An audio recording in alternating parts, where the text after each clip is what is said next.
Hello student, welcome back to my channel Nikunj tutorial. स्वागत करता हूं मैं आपका अपने ऑनलाइन प्लेटफॉर्म पर। जैसा कि आपको मालूम है कि हमने एक सब्जेक्ट स्टार्ट किया था टैक्स प्लानिंग एंड मैनेजमेंट, जो कि पर्टिकुलर ग्रेजुएशन और पोस्ट ग्रेजुएशन दोनों के लिए बहुत इंपॉर्टेंट सब्जेक्ट है। मैंने आपको इनकम टैक्स में पहला लेक्चर जो लिया था उसमें समझाया इंट्रोडक्शन ऑफ इनकम टैक्स, कि इनकम टैक्स क्या होता है, इनकम टैक्स के फीचर्स क्या होते हैं, इनकम टैक्स में कौन कौन सी स्लैब्स हैं और इनकम टैक्स में हमें क्या क्या पढ़ना है। उसके बाद जो मैंने सेकंड लेक्चर स्टार्ट किया वो टॉपिक है रेजिडेंशियल स्टेटस, क्योंकि कोई भी चार्टर्ड अकाउंटेंट जब किसी पर्सन का इनकम टैक्स कैलकुलेट करता है सबसे पहले ये देखता है कि उसका रेजिडेंशियल स्टेटस क्या है, जो कि मैंने आपको बताया था 3 तरीके के रेजिडेंशियल स्टेटस होते हैं। एक होता है ऑर्डिनरी, एक होता है नॉट ऑर्डिनरी और एक होता है एनआरआई। जो पर्टिकुलर उसके मैंने 5 से 6 क्वेश्चन 3 लेक्चर्स में कंप्लीट कर दिए। हर सब्जेक्ट का, हर टॉपिक का 1 या 2 वीडियो आपको यूट्यूब चैनल पर अगर आप निकुंज ट्यूटोरियल सर्च करोगे तो आपको हर चीज डिटेल वाइज इंट्रोडक्शन फॉर्म में मिलेगी। लेकिन पूरा सिलेबस अगर आपको टॉपिक वाइज कंप्लीट करना है तो निकुंज ट्यूटोरियल एप्लीकेशन आप प्ले स्टोर से डाउनलोड करके अपने कोर्स को सिलेक्ट करके आप पूरा कोर्स घर पर बैठकर किसी भी समय किसी भी टाइम आप अपनी कन्वीनियंट के अकॉर्डिंग कंप्लीट कर सकते हो। बस आपको एक छोटा सा मिनिमम प्राइस पे करना पड़ेगा। लेकिन अगर आप चाहते हो कि मुझे फिजिकल फॉर्म में ऑफलाइन क्लासेस अटेंड करनी है तो भंवर कुआं सेंटर इंदौर में मॉर्निंग और इवनिंग की बैचेस लगती हैं जो आप क्लास पर आकर कंप्लीट कर सकते हो। आज मैं आपको एक ऐसा चैप्टर स्टार्ट करने जा रहा हूं जो हर यूनिवर्सिटीज में इनकम टैक्स के चैप्टर में सब्जेक्ट में आता ही आता है। इस टॉपिक का नाम है इनकम फ्रॉम हाउस प्रॉपर्टी। सबसे इंपॉर्टेंट टॉपिक ये हमारे 5 हेड जो हमारे इनकम टैक्स के हैं, salary, house property, capital gain, other source and business and profession. उसमें से एक सबसे इंपॉर्टेंट टॉपिक है इनकम फ्रॉम हाउस प्रॉपर्टी, जो कि टैक्स प्लानिंग एंड मैनेजमेंट का सबसे इंपॉर्टेंट टॉपिक है। तो पहले हम ये समझते हैं कि हाउस प्रॉपर्टी क्या होता है। हाउस प्रॉपर्टी का meaning in Indian income tax law 1961, house property refers to any building.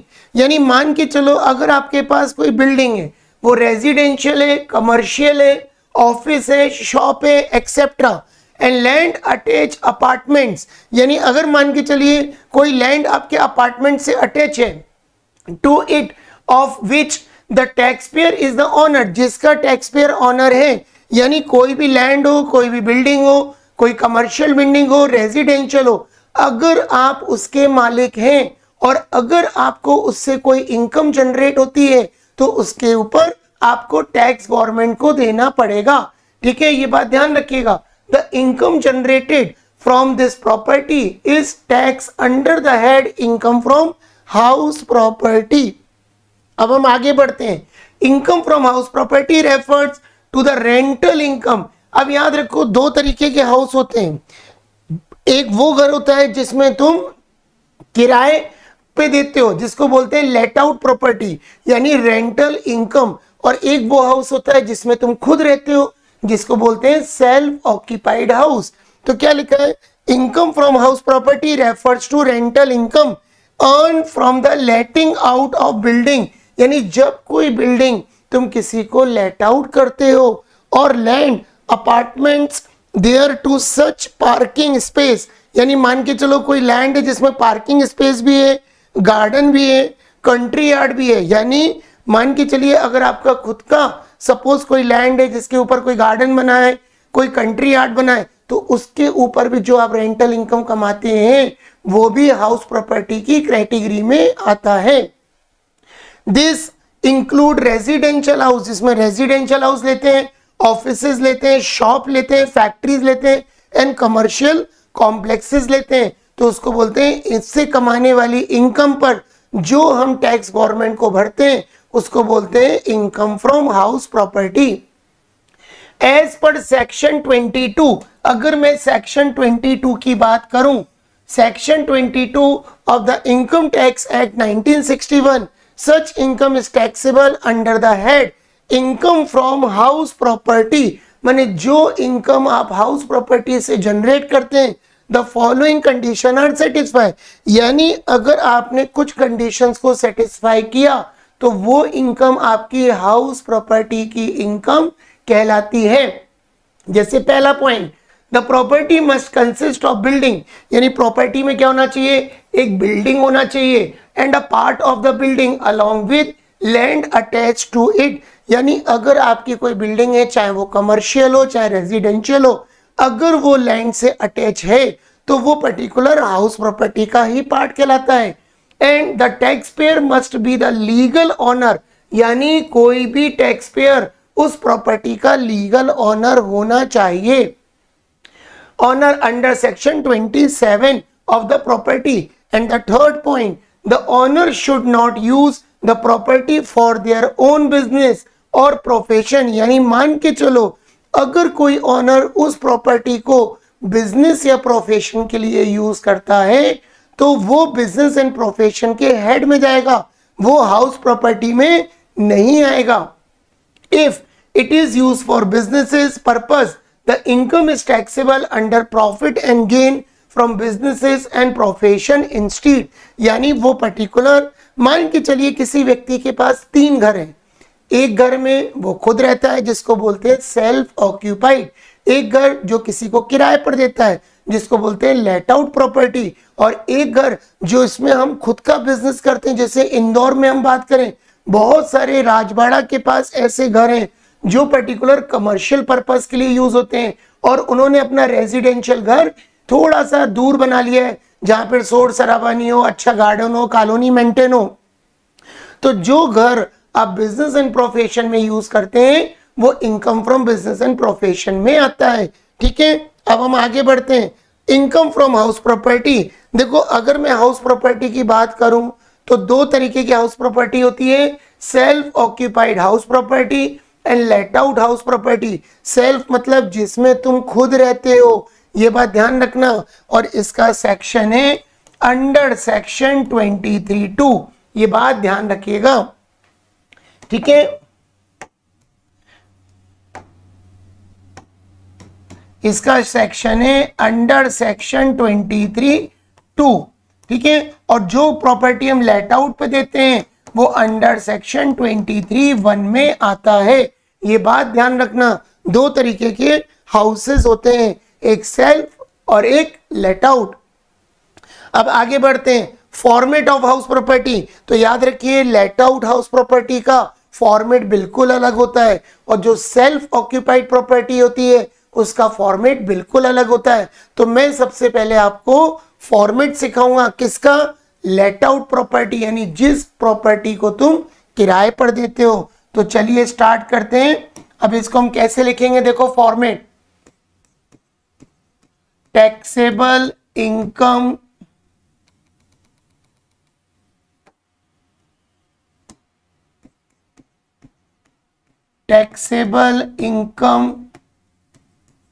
From house property. ठीक है, कोई भी हमारा असेसमेंट ईयर चल रहा हो, असेसमेंट ईयर, यानी अभी जो हमारा असेसमेंट ईयर है वो 25-26 है। जब हम 26-27 के लिए सीखेंगे तो उसके लिए हाउस प्रॉपर्टी का क्या फॉर्मेट रहेगा वो उस समय डिपेंड करेगा। तो taxable income from house property, तो इसका फॉर्मेट देखेंगे अच्छे से।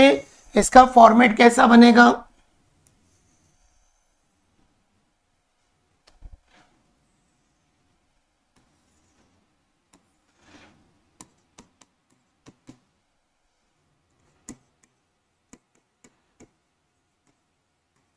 अब मान के चलो तुम्हारी प्रॉपर्टी लेट आउट है, मैंने लिखा taxable income from house property, assessment year जो भी हो, 25-26 हो, 26-27 हो। जैसे अभी हमारा 25-26 है तो पर्टिकुलर रुपीज एंड रुपीज। तो सबसे पहले तुम लिखोगे लेट आउट हाउस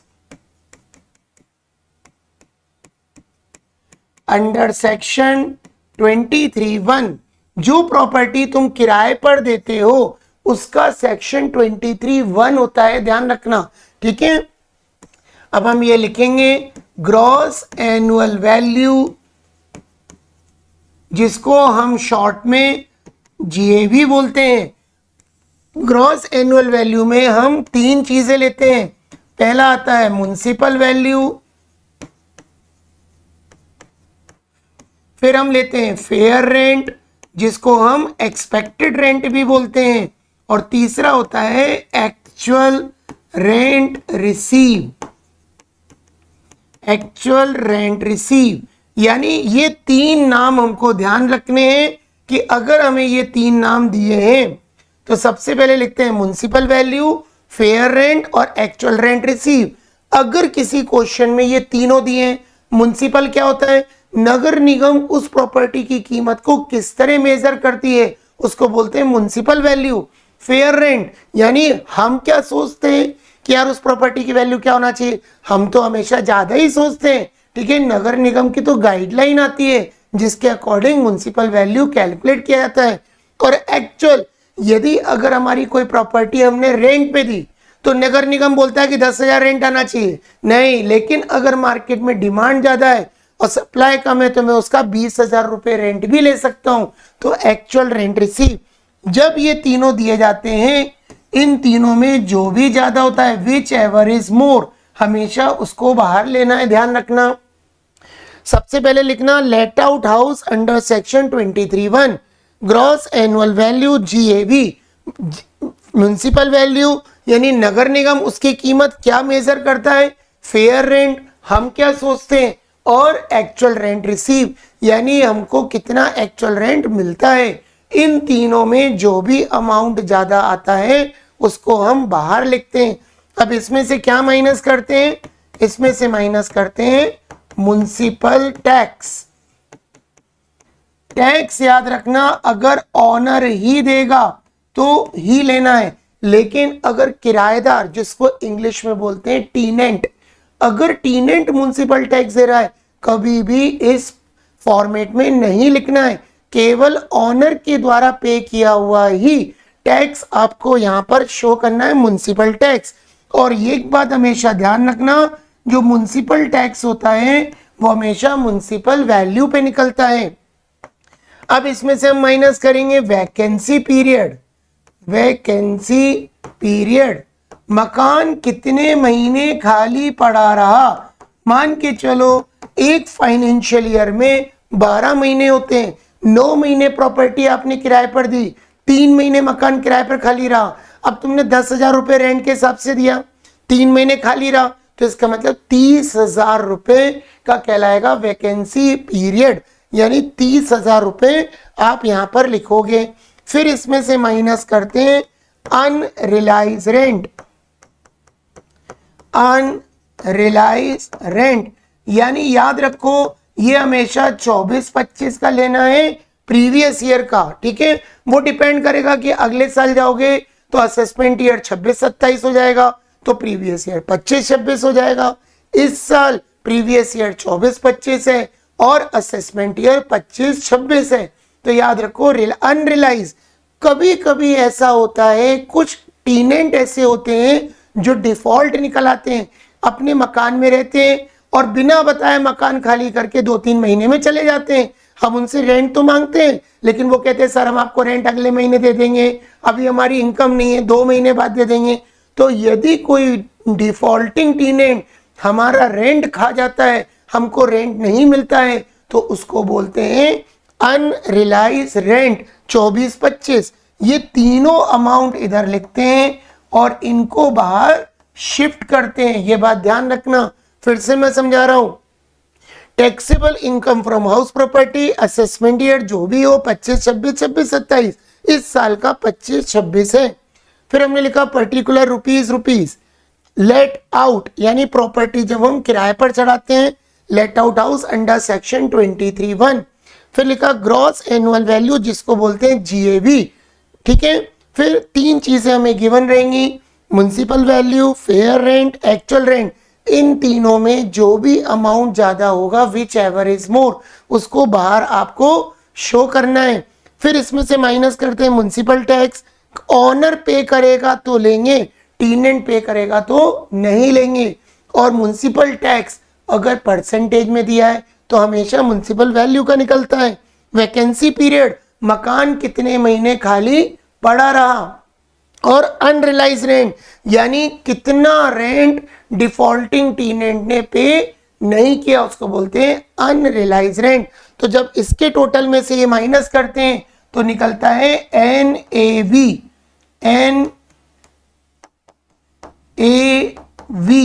NAV का मतलब होता है नेट एनुअल वैल्यू, ये ध्यान रखना। यानी अगर आप इसमें से ये तीनों माइनस कर दो तो निकलता है नेट एनुअल वैल्यू। अब इस फॉर्मेट को कंटिन्यू करते हैं।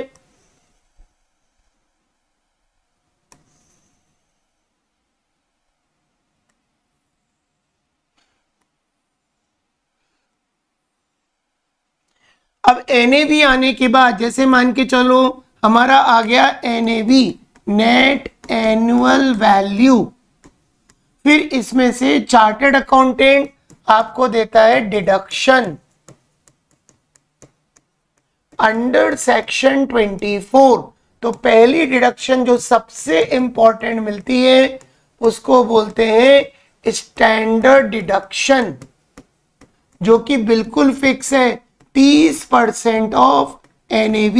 मान के चलो हमारा NAV 1 लाख रुपए आया और CA ने आपको 30% का स्टैंडर्ड डिडक्शन दिया, तो 1 लाख का 30% आप 30,000 रुपए लिख दोगे।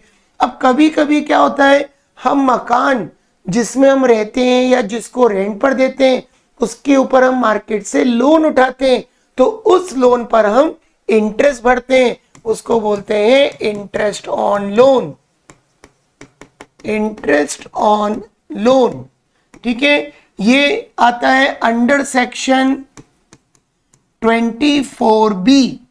और ये जो हम लिखते हैं ये आता है अंडर सेक्शन 24A। अगर हम एग्जाम में लिखेंगे तो इम्पैक्ट अच्छा पड़ेगा, नहीं लिखते हैं तो कम से कम ये तो लिख के आ जाओ deduction under section 24।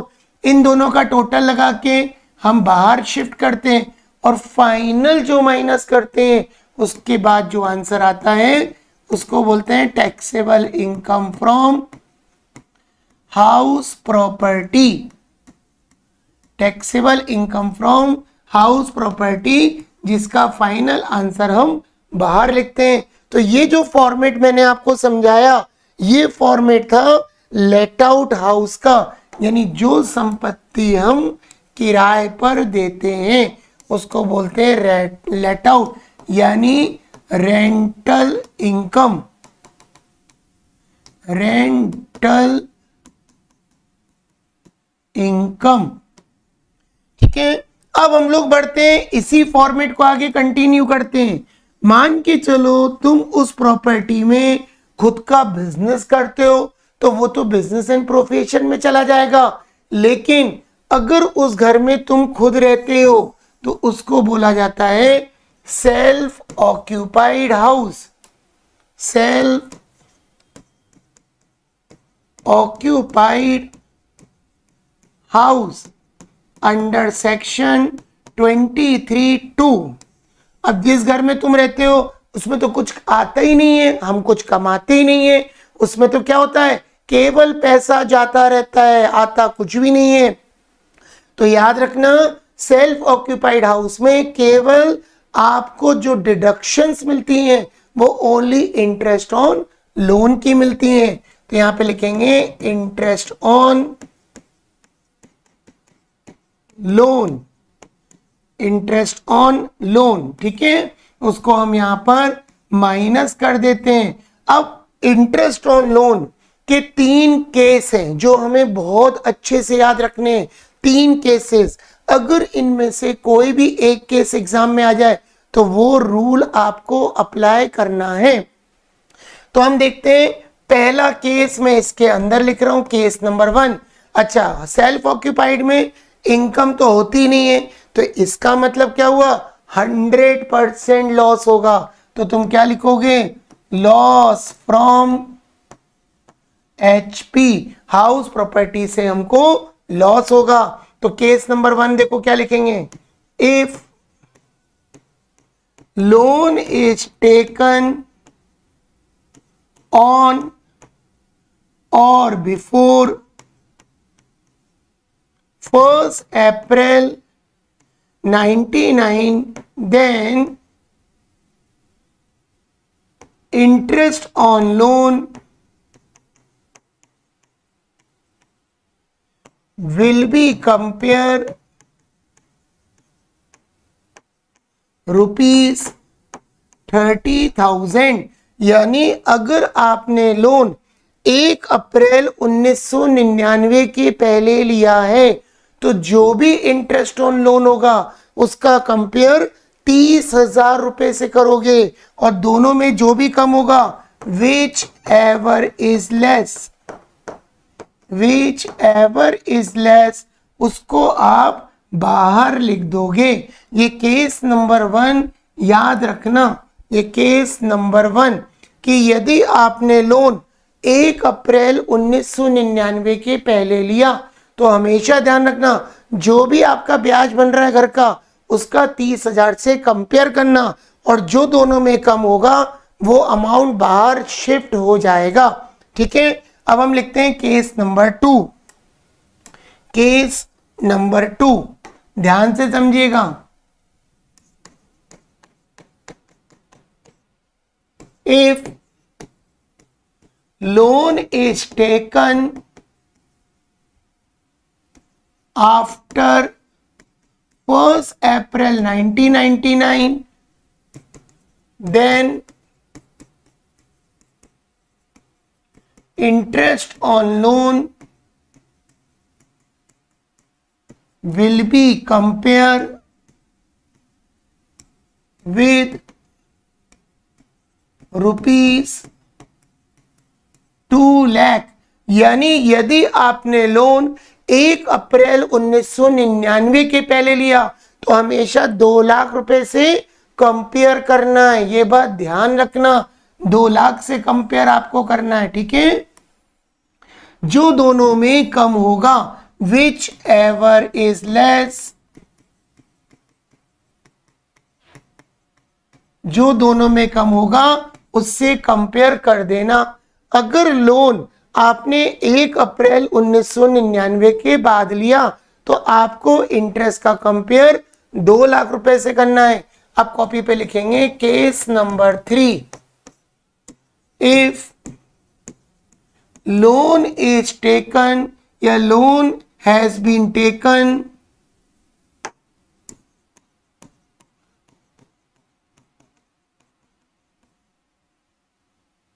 on or before and after 1st April 99 for triple R मतलब होता है कि अगर आपने लोन रिपेयर, रिनोवेशन या रिकंस्ट्रक्शन, यानी यदि आपने लोन ऑन और बिफोर और आफ्टर 1st अप्रैल 99 में लिया for triple R, repair, renovation and reconstruction, then interest on loan will be compared with rupees 30,000। यानी यदि आपने लोन रिपेयर, रिनोवेशन और रिकंस्ट्रक्शन के लिए, चाहे वो आप 1 अप्रैल 1999 के पहले लो चाहे 1 अप्रैल 1999 के बाद लो, उसका कंपेयर 30,000 से करना है। ये वर्ड याद रखना, ट्रिपल आर, रिपेयर, रिनोवेशन और रिकंस्ट्रक्शन। जो दोनों में से कम होगा विच एवर इज लेस, जो तीनों में से दोनों में से कम होगा वो अमाउंट बाहर शिफ्ट करना है। और याद रखना हमेशा सेल्फ ऑक्यूपाइड में लॉस ही होता है। तो ये मैंने आपको फॉर्मेट बताया एक तो लेट आउट हाउस यानी रेंटल इनकम का अगर फॉर्मेट आ जाए तो आपको क्या क्या याद रखना है। लेकिन अगर एग्जाम में आपको सेल्फ ऑक्यूपाइड आ जाए अंडर सेक्शन 23(2) तो याद रखना जिसमें केवल इंटरेस्ट ऑन लोन ही लिया जाता है, तो इंटरेस्ट ऑन लोन, क्योंकि इसमें हमेशा आपको होता है लॉस फ्रॉम हाउस प्रॉपर्टी। और ये जो 3 केसेस मैंने आपको लिखवाए हैं, ये 3 केस हमेशा याद रखना। रिपीट करता हूं, पहला केस 1 अप्रैल 1999 के पहले लोन लिया तो इंटरेस्ट का कंपेयर 30,000 से करो, जो दोनों में कम हो बाहर। यदि आपने लोन 1 अप्रैल 1999 के बाद लिया तो 2 लाख से कंपेयर करना। लेकिन यदि लोन आपने RRR के लिए लिया, चाहे आप 1 अप्रैल 99 के पहले लो या बाद में लो, हमेशा 30,000 से ही कंपेयर करना है। अब देखो हाउस प्रॉपर्टी के चैप्टर में, ये बहुत इंपॉर्टेंट चैप्टर है और पिछले 22 सालों से चैप्टर सब्जेक्ट में पढ़ा रहा हूं। अगर आपने मेरे द्वारा किए गए सारे क्वेश्चन कॉपी पे अच्छे से नोट कर लिए और प्रैक्टिस कर ली, 100% इनकम टैक्स का सब्जेक्ट आपका एग्जाम में 100% क्लियर होगा और आपको अच्छे मार्क्स आएंगे। अब याद रखना ये कुछ आइटम्स हैं जो हाउस प्रॉपर्टी में कभी नहीं लेते, will never show in house property. ये एग्जाम में क्वेश्चन के बीच बीच में आएंगे, लेकिन अगर कंडीशन अप्लाई है कि एज पर एग्रीमेंट तो फिर आपको लेना पड़ेगा और रेंटल वैल्यू में से माइनस करना पड़ेगा। लेकिन याद रखो अगर एज पर एग्रीमेंट नहीं लिखा है तो फिर ये सारे आइटम आपको हाउस प्रॉपर्टी में नहीं लेने। तो देखो मैंने क्या बताया, some items will never show in the house property if conditions are not apply. अगर कंडीशन अप्लाई नहीं है तो ये सारे पॉइंट्स आपको नहीं लेना है। जैसे पहला पॉइंट क्या है, फर्स्ट पॉइंट हमको दे रखा है ग्राउंड रेंट, यानी अगर कोई ग्राउंड है उसका कोई रेंट है तो नहीं लेना है।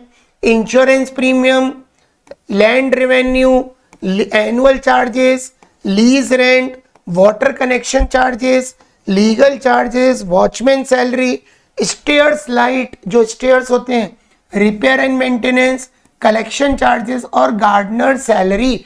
ये करीब 14 पॉइंट हैं, 1 2 3 4 5 6 7 8 9 10 11 12 12 पॉइंट है जो आपको बहुत ध्यान रखना है कि अगर हाउस प्रॉपर्टी का कोई क्वेश्चन यूनिवर्सिटी के एग्जाम में आता है तो ये 12 पॉइंट आपको कभी नहीं लेने क्वेश्चन के सॉल्यूशन के अंदर, तभी लो जब लिखा हो एज पर एग्रीमेंट। क्योंकि जो मैं आपको 10 से 12 क्वेश्चन कराऊंगा ये बहुत इंपॉर्टेंट है। डेमो में केवल आपको पहला लेक्चर ये जो यूट्यूब पे दिखाई देगा, बाकी सारा कोर्स एप्लीकेशन के थ्रू ही आप पढ़ सकते हैं, जो आपको मिनिमम प्राइस पर कोर्स को परचेस करके घर बैठे तैयार कर सकते हो। तो ये 12 वर्ड्स याद रखना जो हाउस प्रॉपर्टी में नहीं आते, नेवर यानी कभी नहीं आते, केवल कुछ कंडीशन छोड़कर। अब मैं आपको एक क्वेश्चन कराने जा रहा हूं जिससे हमारी फर्स्ट डेमो क्लास कंप्लीट होगी। फिर मैं आपको 3 से 4 क्वेश्चन कराऊंगा क्लास नंबर 2 में। क्वेश्चन नंबर 1 क्या लिखा है, mister x is the owner of the 3 house. वो कह रहा है मिस्टर एक्स 3 घरों का मालिक है, ऑल आर लेट आउट, सारे घर किराए पर दे दिए, and do not cover under the rent control act, ये किसी रेंट कंट्रोल एक्ट में नहीं आते हैं, and compute the annual value. वो कह रहा है एनुअल वैल्यू निकाल के बताओ in the each of the following condition. मान के चलो हमारे पास 3 घर हैं, एक घर दिया है ए, एक घर दिया है बी और एक घर क्या दिया है सी। तीनों घरों की आपको म्युनिसिपल वैल्यू दी है, फेयर रेंट दिया है, एक्चुअल रेंट दिया है। वो कह रहा है हाउस टैक्स, जिसको हम लोग क्या बोलते हैं म्युनिसिपल टैक्स, इसको बोलते हैं म्युनिसिपल टैक्स, ये दिया है 10%। और मैंने आपको क्लियर बताया था जो म्युनिसिपल टैक्स होता है वो हमेशा म्युनिसिपल वैल्यू पर निकलता है। ये एक बहुत बेसिक क्वेश्चन है जिससे थोड़ा आप सीखोगे। अगर एग्जाम में हमसे टैक्सेबल इनकम पूछ लेता तो हम क्या करते हैं, टैक्सेबल इनकम के लिए पूरा फॉर्मेट बनाते हैं।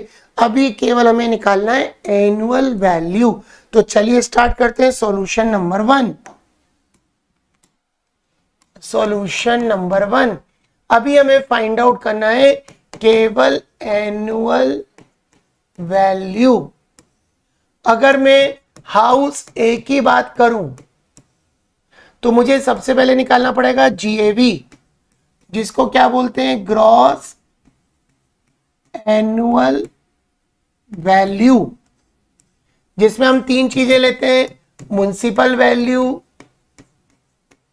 फेयर रेंट और एक्चुअल रेंट। अब इस क्वेश्चन में देखो, म्युनिसिपल वैल्यू दी है 20,000, फेयर रेंट 28 और ये दिया 25, तो 20, 28, 25।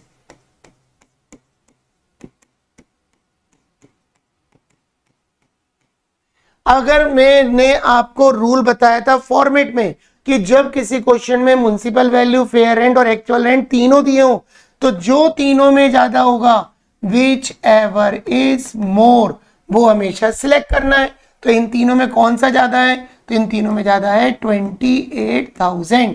ठीक है, अब इसमें से माइनस करोगे म्युनिसिपल टैक्स, जिसको हम क्या बोलते हैं, हाउस टैक्स। तो क्वेश्चन में क्या लिखा है, हाउस टैक्स से 10%।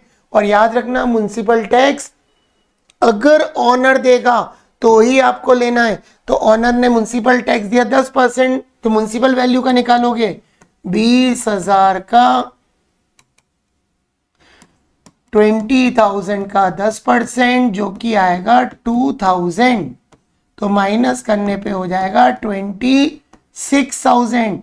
ये हो गया हमारा एनएवी। ठीक है, तो याद रखना, इन तीनों में से जो भी अमाउंट ज्यादा था वो बाहर ले लिया, विच एवर इज मोर 28, जिसमें से म्युनिसिपल टैक्स माइनस किया, 20,000 का 10% 2,000, तो आ गया 26,000।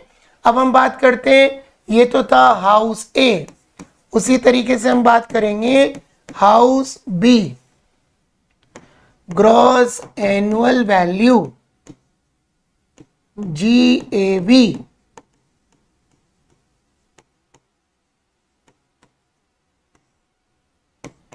म्युनिसिपल वैल्यू,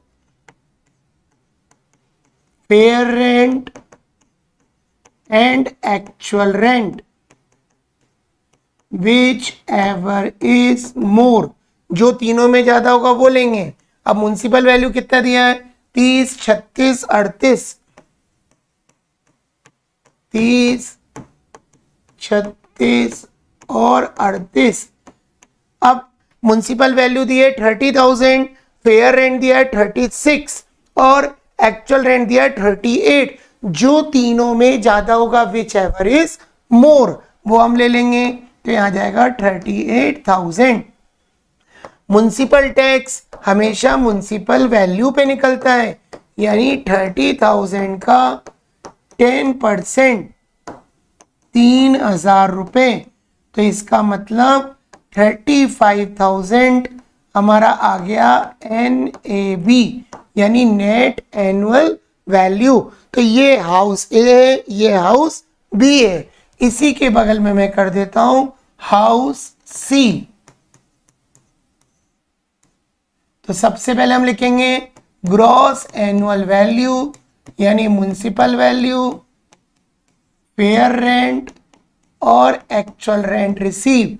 अगर तीसरे हाउस की बात करूं तो इसमें म्युनिसिपल वैल्यू कितनी दी है, 40,000, फेयर रेंट 38 और एक्चुअल रेंट दिया 36। 40, 38, 36, 40, 38 एंड 36। अब इन तीनों में जो भी ज्यादा होगा, विच एवर इज मोर, तो 40,000, 38 और 36, इन तीनों में से ज्यादा है 40,000 रुपीज। तो ये तो हो गया ग्रॉस एनुअल वैल्यू। इसमें से माइनस करेंगे म्युनिसिपल टैक्स। तो म्युनिसिपल टैक्स किस पे निकलता है, म्युनिसिपल वैल्यू पर। तो 40,000 का 10%, जो कि आएगा 4,000, तो माइनस करने पर हो जाएगा 36,000। ये आ गया NAV। तो ये हमने तीनों घरों का आपको NAV करना बताया, कैसे निकालते हैं, gross annual value, municipal value, fair rent, actual rent, जो तीनों में ज्यादा होता है उसको हम GAV मानते हैं। ग्रॉस एनुअल वैल्यू, और म्युनिसिपल टैक्स जो ऑनर पे करता है वो हमेशा म्युनिसिपल वैल्यू पर कैलकुलेट करते हैं। तो पहले का आ गया 26, सेकंड का आ गया 35, क्योंकि इन तीनों में ज्यादा था 38, और 30,000 का 10% 3,000, तो 38 में से 3 गए 35,000, और इन चारों में तीनों में से बड़ा था 40,000, म्युनिसिपल टैक्स निकाला 40,000 का 10% 4,000, तो ये आ गया 36। तो ये मेरा पहली क्लास मैंने हाउस प्रॉपर्टी की कंप्लीट कर दी, जिसमें हाउस प्रॉपर्टी का आपको मीनिंग बताया। हाउस प्रॉपर्टी के दो टाइप्स होते हैं, एक लेट आउट और एक सेल्फ, दोनों के फॉर्मेट्स बता दिए। Under section 23(1) let out, under section 23(2) self. फिर इसके बाद मैंने आपको वो 12 आइटम बताए जो हाउस प्रॉपर्टी में नहीं लेते, कभी नहीं लेते, तभी लेना है जब कंडीशन अप्लाई हो। और ये आपको पहला बेसिक क्वेश्चन कंप्लीट कर दिया। अब आने वाले लेक्चर्स में हम और इम्पोर्टेंट क्वेश्चंस करेंगे जो कि बहुत इंपॉर्टेंट रहेंगे, कहीं ना कहीं यूनिवर्सिटीज के एग्जाम में आए हुए हैं। बस याद रखो, हर साल असेसमेंट ईयर और प्रीवियस ईयर चेंज होता है, और गवर्नमेंट कुछ टैक्सेस चेंज करती है, कुछ रूल्स चेंज करती है। जैसे एक ओल्ड टैक्स सिस्टम है, एक न्यू टैक्स सिस्टम है। तो हाउस प्रॉपर्टी में जब हम न्यू टैक्स सिस्टम करते हैं तो कुछ नए रूल्स आते हैं जो हम आगे आने वाले लेक्चर्स में पढ़ेंगे। तो सभी लोग अगर डेमो लेना है तो ये पहला वीडियो यूट्यूब चैनल पर निकुंज ट्यूटोरियल MBA सर्च करोगे तो हाउस प्रॉपर्टी का इंट्रोडक्शन वीडियो मिलेगा। प्लीज चैनल को सब्सक्राइब करिए, शेयर करिए और लाइक करिए। और पूरा कोर्स खत्म करना हो, कंप्लीट करना हो टॉपिक वाइज, एप्लीकेशन को डाउनलोड करो, निकुंज ट्यूटोरियल एप्लीकेशन को, तो आपको पूरा सिलेबस आपका जो कोर्स है उसके अंडर में मिलेगा। सारे लेक्चर ऐप पर डाउनलोड होंगे, केवल एक छोटा सा मिनिमम प्राइस देना है और कोर्स घर बैठे तैयार करना है।